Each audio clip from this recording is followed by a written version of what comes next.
ज्ञानाञ्जनशलाकया चक्षुरुन्मीलितं येन तस्मै श्रीगुरवे नमः। मूकं करोति वाचालं पङ्गुं लाङ्घयते गिरिं यत्कृपातमहं वन्दे श्रीगुरुं दीनतारिणम्। वाञ्छाकल्पतरुभ्यश्च कृपासिन्धुभ्य एव च पतितानां पावनेभ्यो वैष्णवेभ्यो नमो नमः। श्रीकृष्ण चैतन्य प्रभु नित्यानंद श्री अद्वैत गदाधर श्रीवासादि गौर भक्तवृंद। हरे कृष्णा कृष्णा कृष्णा हरे हरे, हरे राम राम राम हरे हरे। ग्रंथे आरंभे करि मंगलाचरण गुरु वैष्णव भगवान तिनेर स्मरणे भय विघ्न विनाशन अनायासे भय निज वांछित पूरण।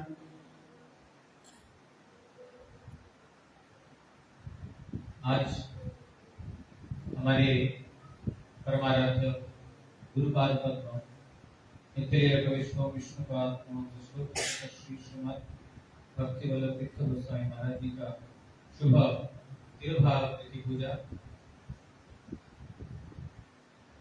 से जो पूर्व वक्ता पूज्यपाद महाराज जी ने बहुत सारी स्मृतियां जागृत करा दी।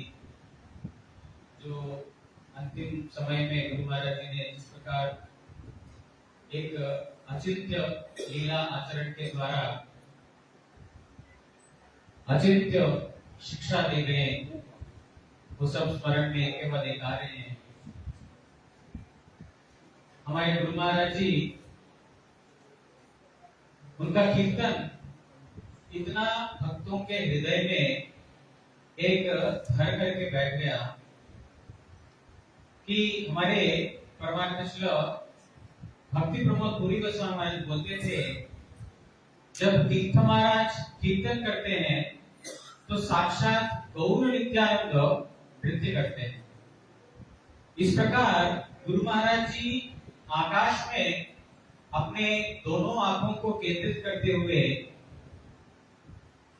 उनका शरीर कहां पर है, वो कहां पर है, ये सभी चीजों को संपूर्ण भाव से भूल करके एक तल्लीन भाव में जो कीर्तन करते थे, और साथ में जितने भी गुरु महाराज जी के जाते थे सभी लोगों को भी वो किस भूमिका में खड़े हैं, कहां पर है, ये सब भूल करके एक अप्राकृत भावराज्य में लेके चले जाते थे गुरु महाराज।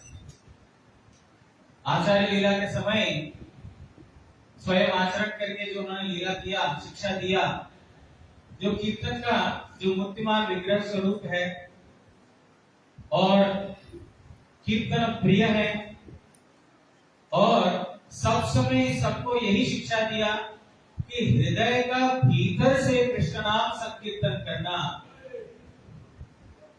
जो कोई भी गुरु महाराज के सामने आते थे, गुरु महाराज जी एक ही शिक्षा देते थे, जो फॉरेन डिवोटीज हो या जो इंडिया के डिवोटीज हो, गुरु महाराज के पास जाकर के, गुरु जी how can we please you, हम आपको कैसे प्रसन्न विधान कर सके, तो गुरु महाराज जी एक ही बात बोल देते, chant from the core of your heart.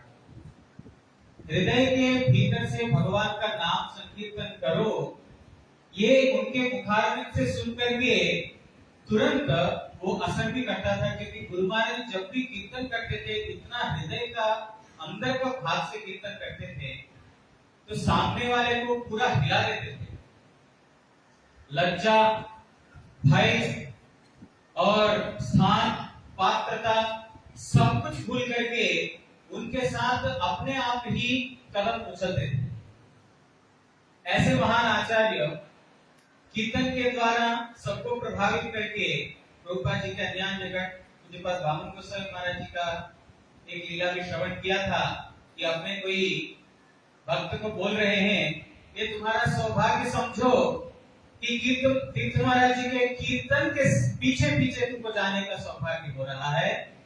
हमने सुना था ऐसा कीर्तन चैतन्य महाप्रभु के समय में हुआ करता था। आज हम लोगों का परम सौभाग्य है कि ऐसा कीर्तन दोबारा मिलने का सौभाग्य मिल रहा है। ऐसा गुरु महाराज जी जब 2013 में गुवाहाटी में जब उन्होंने इस प्रकार एक लीला किया कि वो और कोई शारीरिक रूप से कोई चेतनवत क्रिया नहीं कर रहे हैं, ऐसा उन्होंने एक लीला किया। हमारे परम पूज्यपाद श्री तुरियाश्री महाराज जी बोला करते थे, देखो भगवान पूर्ण रूप से स्वतंत्र होते हुए भी, सभी का पालक होते हुए भी, रक्षाकर्ता होते हुए भी एक विग्रह के सामने, विग्रह के रूप में अपने प्रिय भक्तों के सामने प्रकाशित हो जाते हैं। यद्यपि पूर्ण स्वराट, संपूर्ण स्वतंत्र, फिर भी इस प्रकार लीला करते हैं वो भक्तों के अधीन अथवा भक्तों के परतंत्र। इससे ये नहीं समझना कि भगवान किसी के परतंत्र हो गए, लेकिन भगवान भक्ति के, उस भक्त के भक्ति भाव से प्रभावित होकर के उनको सेवा कर प्रदान करने की अथवा कृपा करने के लिए ही ऐसा लीला आविष्कार करते हैं। तुम्हारा गुरु जी ने अभी जो एक इस प्रकार का मूर्तिमान विग्रह स्वरूप धारण किया है, समझना नहीं है कि वो ऐसा कोई उनका शरीर अस्वस्थ है, वो ठीक नहीं है। बार बार महाराज जी बोलते थे, अगर कोई बोले कि तीर्थ महाराज अस्वस्थ है, बोले मैं नहीं मानता कि महाराज जी अस्वस्थ हैं। मुखम प्रसन्नम विमलांच दृष्टि, महाराज जी बात बोलते थे, उनका मुखारविंद देखो प्रसन्न वदन, सब समय कोई रोगी है, कोई तड़पन है, उसका मुखारविंद ऐसा मुख पे ऊपर ऐसा नहीं रहेगा, मलिन होगा, दुख अपने आप ही प्रकाशित कर देगा मुख के ऊपर। लेकिन तुम्हारा गुरु जी का कैसा है, मुखम प्रसन्नम विमलांच दृष्टि, उनका दृष्टि किस प्रकार है, विमल दृष्टि है। ये लोग बोले कि वो अस्वस्थ हैं, लेकिन मैं बोलता नहीं हूं, मैं मानता नहीं हूं, मूर्ख है जो बोलते हैं वो अस्वस्थ है। गुरु महाराज जी इस प्रकार जो आचरण किया, केवल मात्र अपने ही भक्तों को, यानी उनके शिष्य जो प्रीति करते हैं, उनको सेवा प्रदान करने का एकमात्र लक्ष्य से।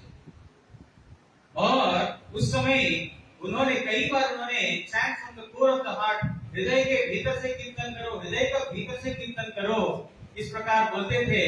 मुझे अभी भी वो दिन याद है जो गुवाहाटी हॉस्पिटल में आईसीयू में हमारे तिरंगी महाराज जी और नीचे हमारे मुनि महाराज जी कीर्तन कर रहे थे और गुरु महाराज जी प्रोत्साहन कर रहे हैं।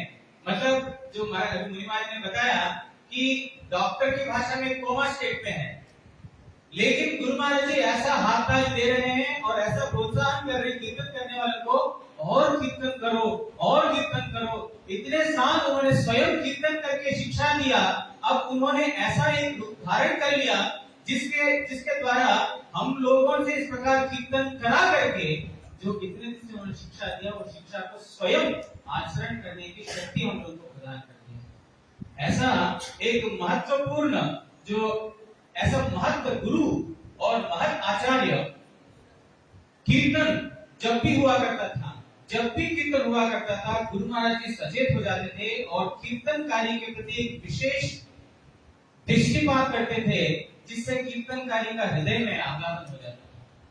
इतना ही नहीं, वो दिन कोई भी नहीं भूलेगा। एक दिन, दो दिन नहीं, हमारे महाराज जी ने बताया 7 दिन लगातार कृष्ण नाम संकीर्तन चल रहा है। कैसा? ऐसा कोई हल्के आवाज, धीमे आवाज में नहीं, पूरा जोर शोर के साथ एकदम हृदय से संकीर्तन चल रहा है और पूरा कलकत्ता को गुंजायमान कर दिया। जैसा लग रहा था कि शिवासंदन में महाप्रभु रात्रि जागरण करके संकीर्तन करके सभी को आनंदित कर दिया था, उसी प्रकार उन दिनों में साक्षात श्री युवा संगठन को हमारे कलकत्ता मठ में आविर्भूत करा करके कृष्ण नाम संकीर्तन में मस्जिद कर दिया, डुबो दिया कि वो दिन याद करने मात्र से हृदय इतना पवित्र हो जाता है। ऐसा दिन कभी दोबारा आएगा?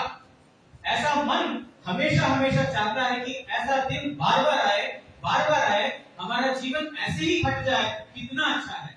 लेकिन गुरु महाराज जी जो साक्षात एक देखने के लगता है बिस्तर के ऊपर लेटे हुए हैं, लेकिन किस प्रकार उन्होंने नियंत्रित किया भक्तों को, अपने प्रियजनों को कैसे इस प्रकार सेवा में नियोजित किया, ये स्मरण करने से इतना आनंदित होता है। कई बार मैं बोलता हूँ कि इसमें मेरा कभी भी हो सकता है, मेरा भूल हो सकता है। गुरु महाराज जी का तिरुभाव तिथि में इतना आनंद होता है, इतना आनंद होता है, शायद मेरे को उतना आविर्भाव तिथि में नहीं होता है। इतना गुरु जी ने कीर्तन के द्वारा, कीर्तन भक्ति का क्या प्रभाव है, कीर्तन की क्या महिमा है और कीर्तन में क्या नहीं है, ये उन्होंने शिक्षा देकर गया।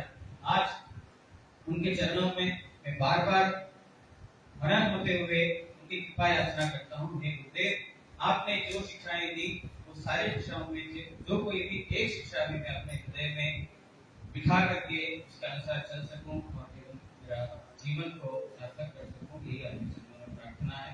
वांछा कल्पतरुभ्यश्च कृपा सिंधुभ्यैव पतितानां पावनेभ्यो वैष्णवेभ्यो।